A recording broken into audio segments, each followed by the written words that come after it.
Hello, welcome to Chick Chat and Chill. I am Laura Fickett, your co-host, owner of Fickett Financial Education and Business Coaching, where we love to help people make more money, manage it better, and retain it to build their wealth. We do free consultations, so if you feel like you're frustrated and you want to level up your finances, please give me a call. I tell people don't be frustrated with your finances and say, F it, call Fickett. But now I want to introduce you to our co-host, Antoinette. Hi, I'm Antoinette, the owner of Pixel This, where design just isn't our job, it's our joy. So whether you're a big powerhouse brand or just a little starter-up company, we'd love to help you and turn your message into a masterpiece. And today's topic is apathy. So that's the lack of joy, the lack of Pixel This in your life.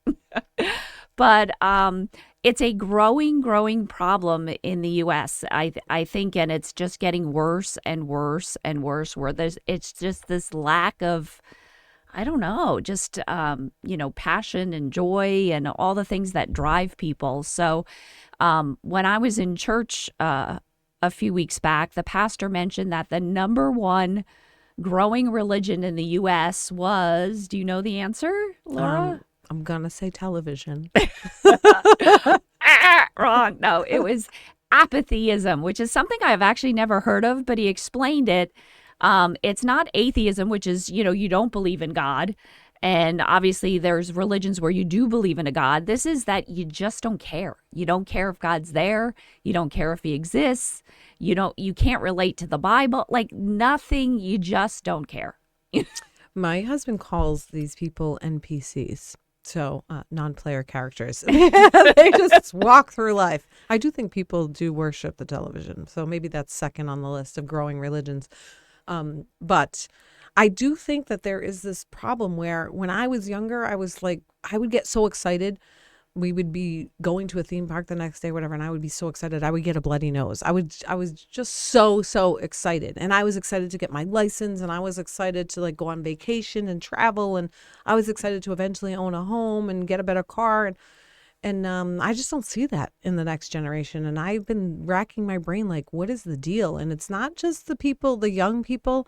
It's the people in their 30s and 40s, and people have been, oh, maybe you should do a gratitude journal, and maybe you should do this. But it's an overall problem, and I can't place my finger on what exactly it is. I kind of think maybe it's technology, and I know I don't want to be a hater of technology, but actually this is the second time we're recording this podcast because technology cut out the first time. So I think it's listening to me. It's always listening. Yes.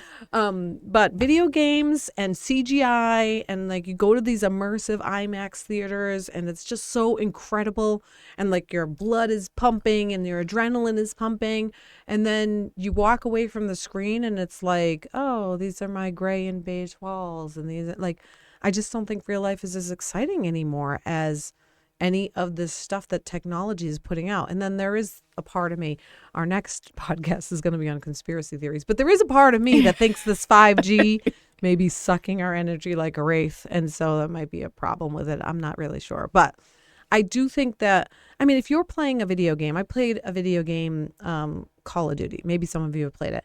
And I'm having adrenaline. My palms are sweaty. I'm not that great at it, so I'm trying to hide out, and it's it's just an intense game. And I walk away and I'm like, oh my gosh, where am I? It's so intense. It's not like the video games that I used to play, like Donkey Kong and, Ms. Pac-Man. Those were not intense. They had 3 lives. I died on the first level, and they didn't they weren't in 5D or any of that kind of stuff. So part of me thinks technology has a problem, but I think it even started maybe before. I don't realize, I can't place my finger on it. I just know it's a problem.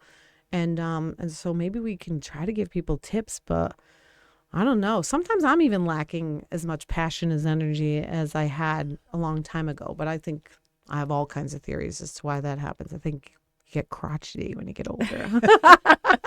No, I do think that they're really trying to gamify so many different things, like almost anything in life that could be made into a side thing they do. So, people have fantasy football leagues and all this, and they'll spend hours doing this, but they have so lack of concern about like their soul or the state of their marriage, but if they're fantasy, Oh my and gosh, yeah.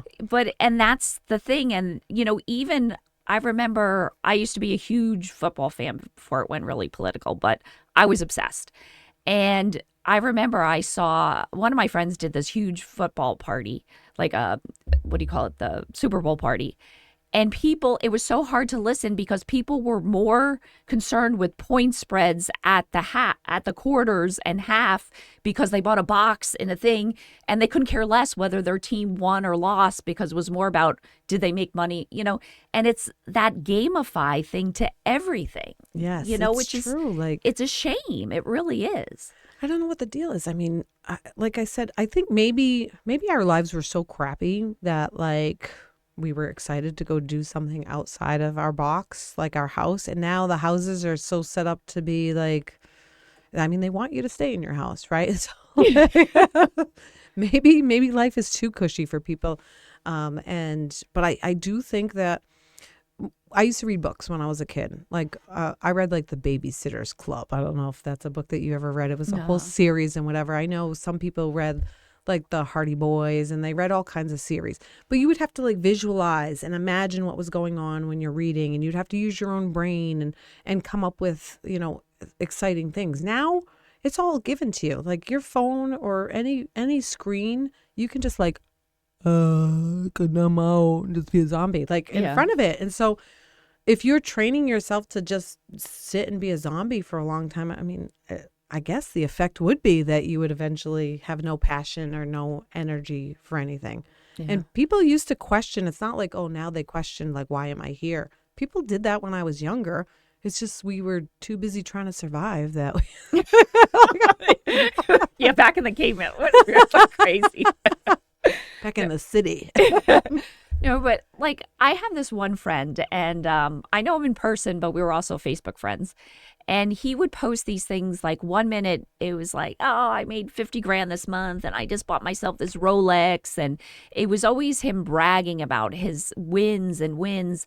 And I think so many people are just, I don't know, so self-absorbed. Like I've never, 20 years ago, I would have never gone to the gym and see people more concerned with taking pictures of themselves in the gym than actually working out, which is what people do.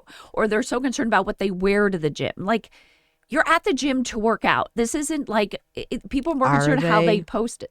Are they at the gym to work out? Well, years ago they were. That's what I'm saying. Like now it's more like, can I pretend to be a gym rat through my social media or whatever it is? Yeah. But it's this me. Like I just can't believe 20 years ago, if you saw someone taking a picture of themselves, you'd be like, what a, self-absorbed snot. And now it's just like, you just see that everywhere. I still think that inside, but it's strange. But just the internet walking around like slapping people's selfie sticks. Cut that out. Take a picture of me.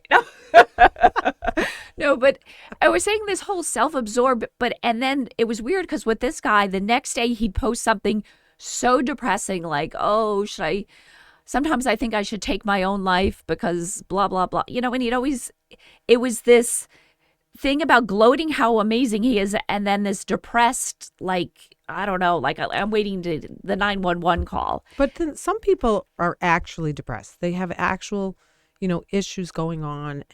But then sometimes some people I really think are doing that just because they want attention. The people, that's one other way to get attention. If you can't get positive attention, then you get negative attention. And so I think it is an attention getting society where like me kind of stuff. But I think if you're so focused on me and not like if it's self-serving and not serving others, and I'm not saying you have to be like, a missionary and do all these things. Believe me, I'm no Mother Teresa.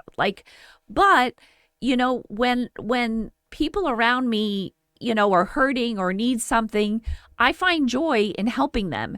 And it's compounded by the fact that I brought them up, and it's a feeling that I could never get if I just went and played a video game or something like that. It does last longer. So I think it's this kind of absorption that, and even you mentioned television, but if you look at television shows now, like it's like this one's hooking up with this one and this one's this, like you go back to years ago when it was like, what was the show with Archie Bunker? No, no, but like Mayberry and stuff like that. Like if God forbid someone stole, it was like, oh, let's correct them, and the police got involved, and it was, the whole community raises a child, and everybody was, looking to help each other and correct each other. And now it's more like I do me, you do you, and let's not interfere. Yeah. And I think that's a big part of it, honestly. It's glamified too. Like even the movies, I watched the whole Fast and the Furious franchise and stuff like that. But then my car is not going to get me to the moon. Like it's towards the end, there was just so many things. It was like superhero. Like I can't compete with a superhero. I'm not going to be a superhero. So I think, like I said, I think technology has made it so that the IRL in real life just doesn't compete anymore with what technology gives people. So, if I say to somebody, oh, where do you want to go on vacation? It always used to be like Italy. People always want to go to Italy. People always want to go to Italy. They want to see the Leaning Tower of Pisa. They want to see the Roman Colosseum and all that kind of stuff. Now it's like, well, I can just go online and see the Leaning Tower of Pisa. Well, when I was younger, I had the Encyclopedia Britannica. I have to admit, I think we had all the volumes. Hello. But I think I had one missing, which always pissed me off. Like, where's 14? I'm always looking for 14. One of your siblings probably took it on purpose. Probably. But like I could see pictures, 2-dimensional pictures of like the Leaning Tower of Pisa, 2-dimensional pictures of the Roman Colosseum. And so I wanted to go see them in live, like in person. Now you could just take your phone out and see the Roman Colosseum. Yeah. Like with drone footage and behind the scenes and all kinds of stuff. And so, I mean, really, why do you want to go visit it anymore? So I find even for a week, if I take myself out of technology, I remove myself as much as I can and I start to like be in nature, I start to feel more energy. I start to feel like more passionate. Ideas start to flow in my head more.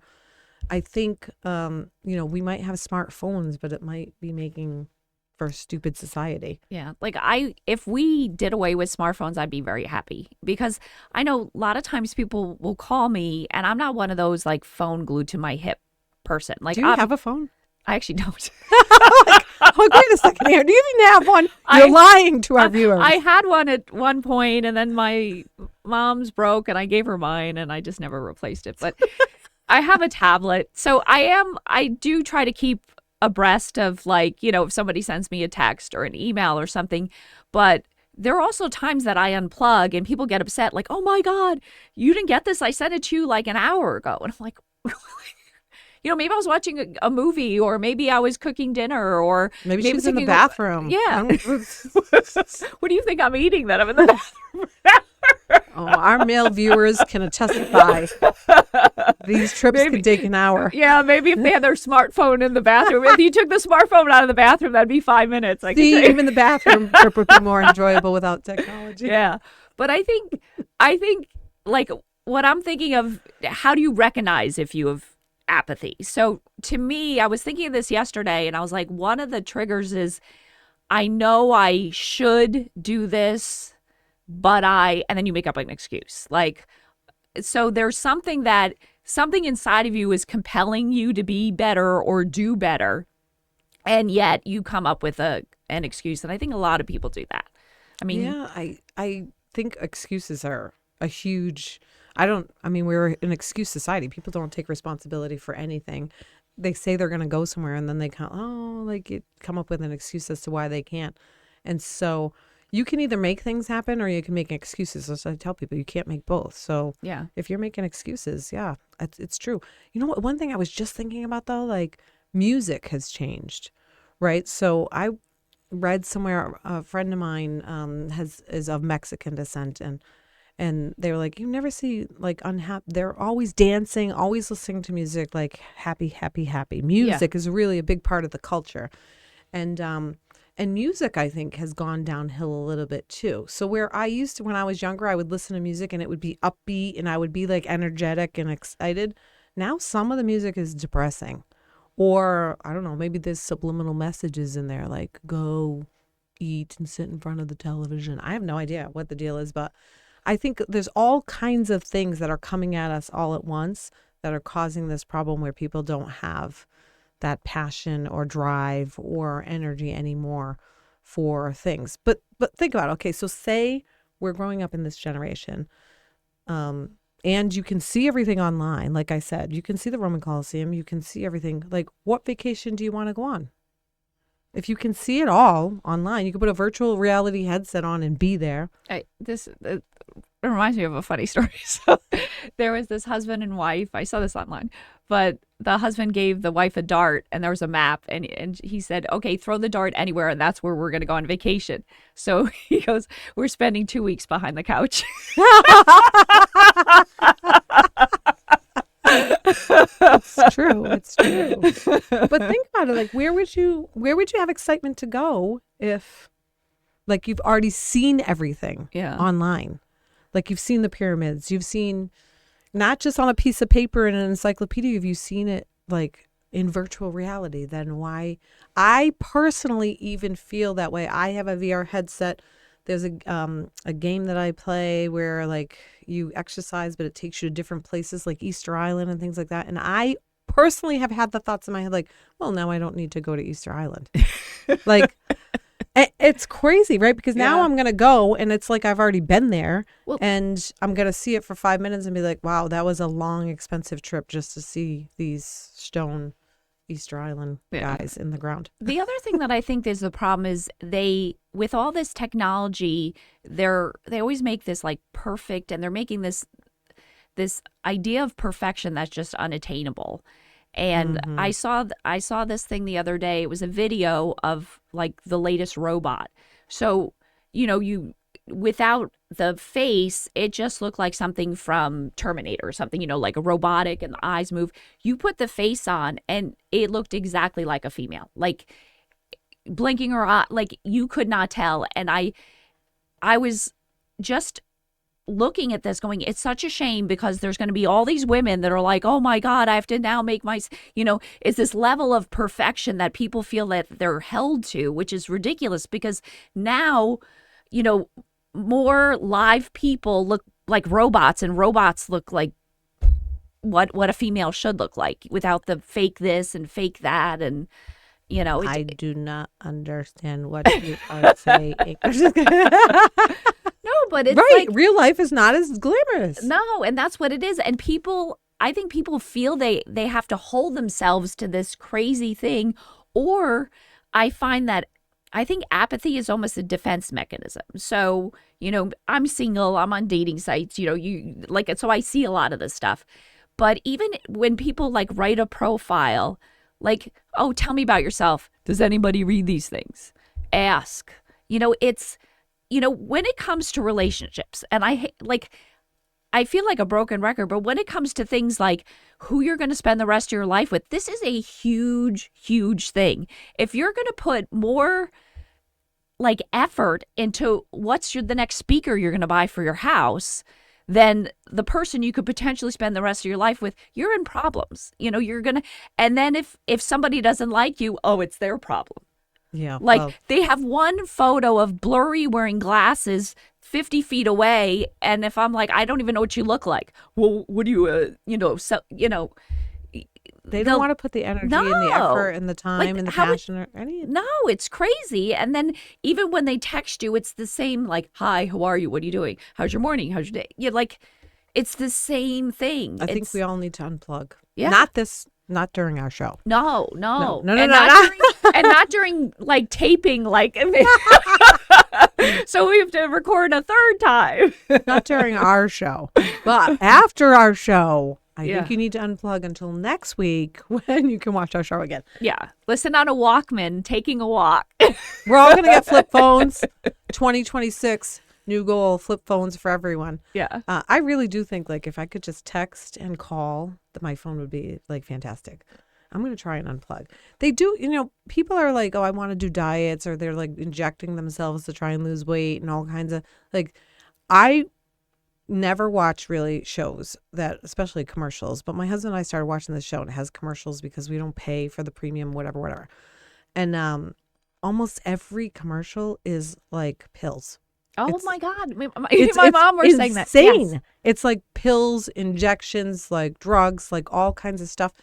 And I think like, oh my gosh, like, so now we have technology that's better than real life, that's created all these problems with people. So now we're going to sell them all these drugs to make them feel better, when maybe we should just go back to the basics. Like start, I don't know, go outside and play with your children, or, go take walks and go be in nature, or take bike rides, horseback ride, like rediscover the beauty of real life. Yeah. And I think maybe that's where people would they would have more joy and they would be less apathetic and care more about life in general. Because really, I just, it's my personal opinion that technology is good for some things, but overuse of anything, like if you eat one hot dog, probably not detrimental to your health. If you eat one hot dog a day, probably detrimental to your health. Like, yeah, anything in excess is just not good. It's all throughout the Bible too. Like, you can have a glass of wine, but don't be a drunkard. Like, it's anything in excess. And technology, you spend hours and hours a day in front of a screen, in technology. And I think if you're feeling like less passionate about travel, or less passionate about doing things, or less passionate about, real life, maybe it's time to unplug. Yeah. I think another thing that is a big signifier for apathy is if you're very critical, because if you're so busy, watching this, and you have everything to say about this one and that, you need to just do stuff. You know what I mean? Like when you're the critic, you're in the side seat, you're the watcher and you're not the doer, where you need to start doing and start focusing rather than on creature comforts, but what is your calling? You know what I mean? We were all born with a purpose. So you need to find that. Your purpose isn't just like to exist, and I know a lot of people are like, well, isn't the meaning of life just to be happy all the time? No, it's really not. I mean, you could find joy in a lot of things, but if you notice, life has a lot of curves. And if you don't sit there and navigate through those correctly, those are growing opportunities. Like, focus on stuff that's going to, grow who you are, or you'll learn something, or maybe you can help somebody. Like, these are things to fight apathy. And if you find that everything you're doing is more focused on, well, what makes me feel better, or what would be easier for me, that's kind of the downward spiral, I think, to apathy. Yeah, I don't know why they don't seem to care anymore. Maybe because they're having a hard time finding what their purpose is. But like I said, like I think your purpose, people always question, like, what's my purpose in life? What's my purpose? Why am I here? All that kind of stuff. First of all, if you read the Bible, I think that's helpful. I just finished reading the Bible. It took me a year, and I think that's super helpful. But as far as your purpose, it doesn't have to be this grandiose like thing. Maybe your purpose is to raise your children to be a better generation than the generation before. Maybe your purpose is to support your spouse with their goals, and you're a supportive character in this play. Or maybe, you love flowers, and so your purpose is arranging them to give them to people that are sick so that it provides joy, or to people on Mother's Day, or things like. It doesn't have to be like this grandiose thing. Find what makes you feel alive and do more of that. Yeah. The things that make you feel more like a zombie, do less of those. So like sitting on the couch, do you feel alive? Sitting in front of a screen, do you feel alive? Like, if hours go by and you're just watching like, videos on your phone, do you feel alive? No, I don't. I know I don't. So like, find more things that make you feel alive, do more of that, and things that don't make you feel alive, do less of those. Yeah. I'm trying to make it super simple, but I still I don't know if these are the exact answers, but I even ask my children, like, where do you want to go on vacation? What do you want to eat? Like, they just don't have as much passion or excitement for things as I think. I mean, some kids don't even get their learner's permit the second they can. This like blows my mind. Yeah, same with me. I'm like, how do I alter my birth certificate again when I'm 12? You know, I like wanted a license so bad. It was ridiculous. Like I was so excited for it. I could hardly wait.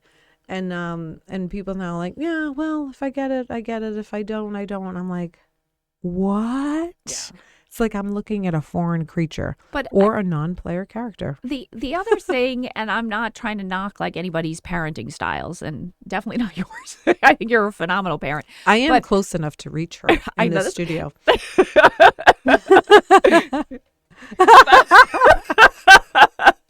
But what I think a lot of things, like I know when I was younger, my parents did, which I see a lot of people, they're so interested in becoming like their child's best friend and providing the best life and whatever. But you have to also give your child the opportunity to go for things and fail at them and then learn from that. If you're always in there to swoop and, they missed an assignment and I don't want them to, or if they get a C, you're on the phone with the teacher yelling what the teacher did wrong. It's a gift to let your child fail and to give them enough rope to do so. I see too many parents that they're like those helicopter parents where if their kid sneezes, they know it was on Tuesday at 3:00 and these people were in the room. And that's so unhealthy. And I know so many kids that they got so used to that they even go to college and then they freak out, get an anxiety attack and come back home. I can't even tell you how many kids did that or the parents make their lives so cushy that they really don't want to leave home. Like, I don't know, when I was 18, my mom's like, the rent's going to be X. Make it or break it, baby. Yeah, like you're either going to get a job or you're going to do that, So giving people these opportunities to step up to the plate, if you're always making the plate for them, it's not going to help, I think I provide a loving environment for my children, but none of them want to move back home. No. Yay! No, but it's one of those that I think when you brought up the Bible, like God doesn't require perfection, but he does require participation.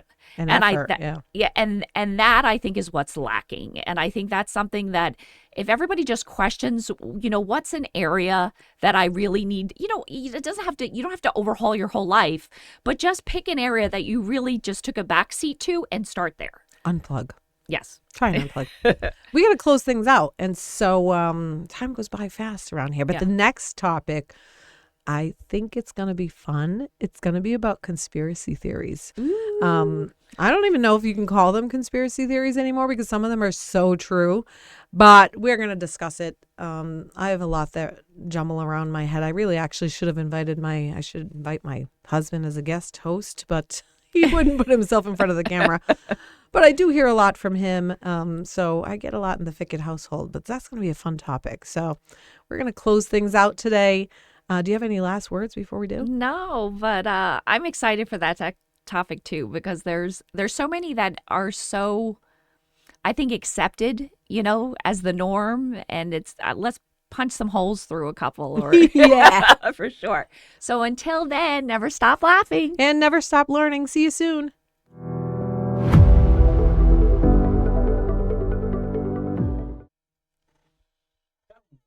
I feel nasally. Woo-hoo. More passion, more energy, more passion.